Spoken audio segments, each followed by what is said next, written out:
Trucks come in and unload the dry distiller grain. Goes into the floor drain there, goes up the conveyor and into the next building. Next building is raw material storage.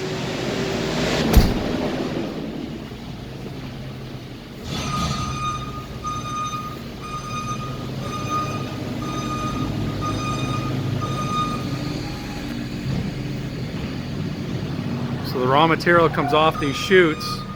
We determine which chutes they come off of. We scoop the grain into a pile right here.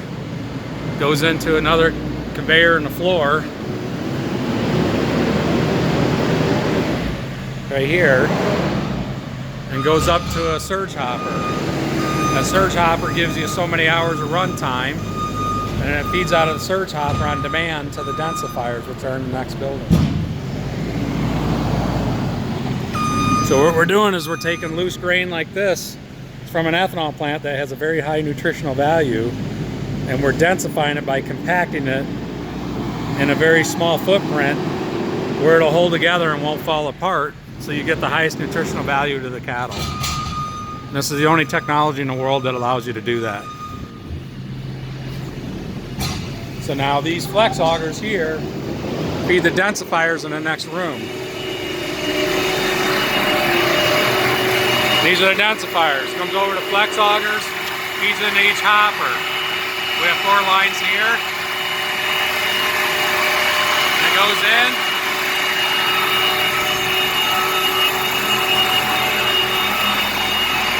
Comes off the hopper, feeds right through these magnets, and then goes in a set of twin screws that are rotating counterclockwise.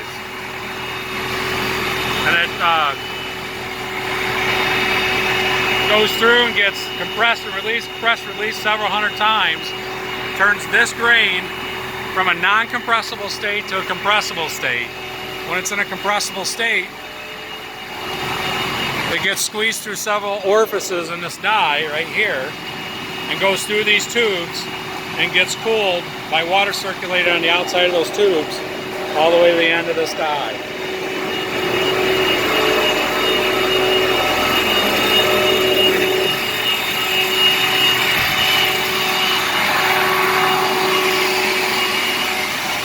So when we're running a motor RPM of almost 2,500 RPM. The screws are running about 40 RPM, but we're running at 4,000 at 4,100 PSI. That's pounds per square inch. It's very high pressure, and the material sees 231 degrees. So that material going through this die right here is 231 degrees going through. It gets compacted right here, goes through those tubes, through this cooling chamber, and it gets cooled down to below 180 degrees so the water can't boil out of it. And then comes out here, and we adjust this cone. This is a knockoff cone. We adjust it for the length of the cube. The cube gets knocked out. A lot of the corn oil will come out to the outside. It'll migrate. Goes into a hopper. Goes up into a box cooler. And this box cooler here takes outside air and recirculates to cool to take the rest of the heat out.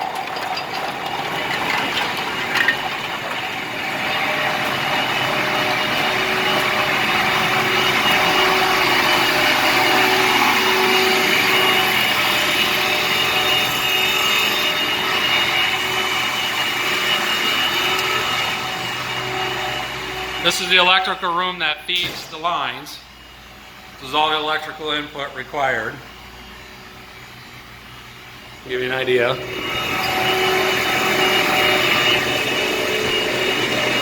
This is an automation panel where we decide which bins we're going to put it in. So right now it tells you the level of the bins of the different products. And so we can select from a conveyor standpoint where they're going to go to.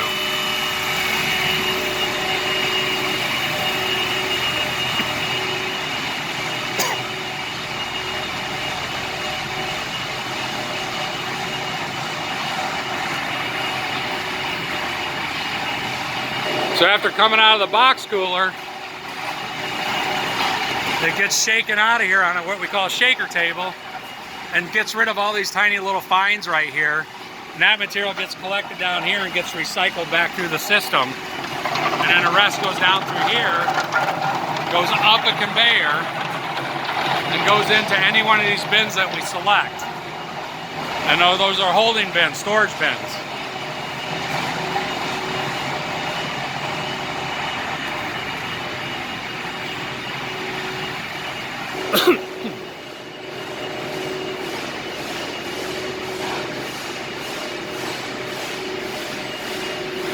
So then you pre-select the bin you want to unload to load a truck, or a 50-pound bag, or a 1-ton tote bag. And the material comes out of the bin here, flows through the conveyors, goes on another shaker table, and goes up. And then they decide whether it goes to a bin here to make 50-pound bags, or over there to make a 1-ton tote bag.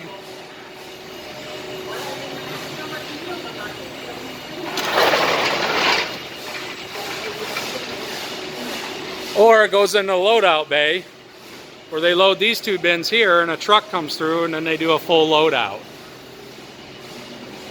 And the full loadout is 24 ton. And then here's the 50-pound bag product and the 1-ton tote bag product, and this is storage for those products.